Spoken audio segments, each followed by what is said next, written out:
It's unfortunate the things that are unfolding in Kiambu.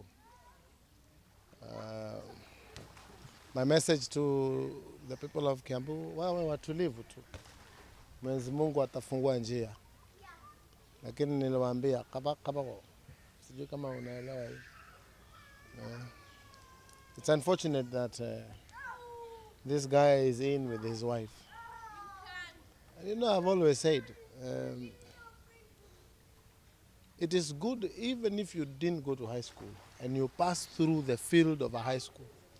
Kiwanjani yani vile unatembea tu hapo kidogo, something will rub into you and you know the do's and do not do's. I really pity the lady. But kwisha mambo ya Kiambu. I don't want to speak about Kiambu. Anything else? I have always supported. And those who are doubting President Kenyatta's zeal to fight corruption, they now know there is no one who cannot be arrested, because there was a lot of rumor in the last few weeks that President Kenyatta will not allow Governor Waititus to be arrested. Even when the president's mother went for the wedding, people are saying, "Apana, sasa hatashikwa, sasa wameona." This fight is not going to leave anybody. I can tell you, anybody. The only person who cannot be arrested now is the president himself, and that's it. So, kama umeiba, you must start preparing. You know, when people ask me what do I say about Waititus, and they said I was causing trouble for him, I told him, don't drag my name. Please look for a good lawyer. I want to tell the others, please find a good lawyer, because it's coming. It will come like thunder. And I want to tell the president, soldier on, soldier on. If you need help, we are here. Yes. They have an intent to steal, or do they have governors who are stealing? What's your problem? If you are charged, kando. Of course, we know that being Kenya, there is room for people to abuse such law, because all they need to do is charge you. But you know, remember, our constitution is supreme, and it says you are presumed innocent until proven guilty. And that is the underlying fact in terms of being suspect. But this war has to be won. We cannot be losing 900 billion a year. And if you know 900 billion, if you divide it by the population of Kenya, which is about 44 million, every Kenyan will get 20,000 shillings. Can you imagine if that money, half of it even, if it was to go to these dams, if it was to go to supplying water, if it was if it was to go to medicine, it would make a lot of difference in the republic. So, kama we ni mfisadi, ngojea lako litakuja. Cancer, there's a lot of issues in terms of epidemics. Hunger is an epidemic. Cancer is an epidemic. HIV and AIDS. As a matter of fact, cancer is taking very many people. I'm surprised and shocked by what I have just heard. I'm not confirmed about Joyce Laboso.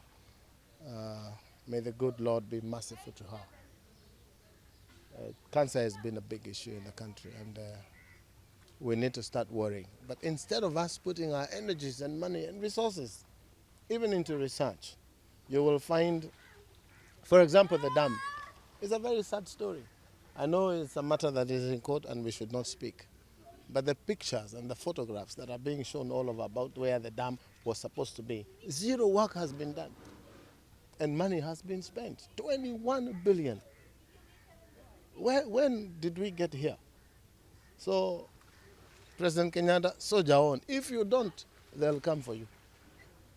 If you don't, they'll come for you after your term. So make sure you fight corruption to the end. Don't even give us big four. Give us big one, corruption. Deal with it. Make sure that Kenya is a corrupt-free country, corrupt-free zone everywhere. Minimize it even, because it's the biggest problem this country has. Sometimes you're ashamed when you're in Britain, when in London, when you're in John F. Kennedy. Where are you from? You're afraid to say you're Kenyan because of how screwed our name is, you know? So really, corruption is a big problem. There are a lot of allegations surrounding Governor Waititus in terms of issues of corruption. Recently there was the issue of the car program, and say that My friend, truly save me. I don't want to speak about Governor Waititu. The guy has his own problems. Let me not look like I'm happy about his problems. But the electorate, wale wanachaguana, you need to be a little bit careful who you bring to office. You know what I'm saying? I said before, the work of a governor is not equal to the work of running a kiosk. It's serious business. Very, very serious business. And I'm hoping that in the next elections, Kenya-wide, people will think twice before they do elections. Otherwise, we'll get to a situation where we have other nations where we have people being elected into the office of president and they have no clue what really needs to happen in the office of the president. Declared a national disaster because if you see, it's killing more people than HIV and AIDS. It's killing more people than malaria. You know, every other corner is cancer, every other place. And that's why you say me, when we talk about pollution, especially on Athi River, and you know the epidemic is very serious in Ukambani. That is after Machakos, Kangudo, all the way to Kilifi, where the river flows. Because it flows with lichet, it flows with, raw sewage. And these are things that are causing cancer, I'm sure. So we are who we are what we eat. So it's something that we must take seriously as a nation. But on Nasukumana, people don't want to come up and say to be used as guinea pigs. So I have collected mine and my family, and we are soldiering on. We cannot allow, those big corporations to be stealing from us. We cannot allow them. So we must soldier on. One day, mtaisikia tu. Our courts work sometimes. Those are funny bodies. I do not prescribe to either because I don't believe in what it is they're doing. Do they believe themselves in what they're doing? They just want to be running up and down. Why do you have to go to another constituency to go and speak about Tanga or Kieleweke? Why don't you speak to those who elected you? And again, those names, what do they mean? We have a government, we have a president, we have a deputy president.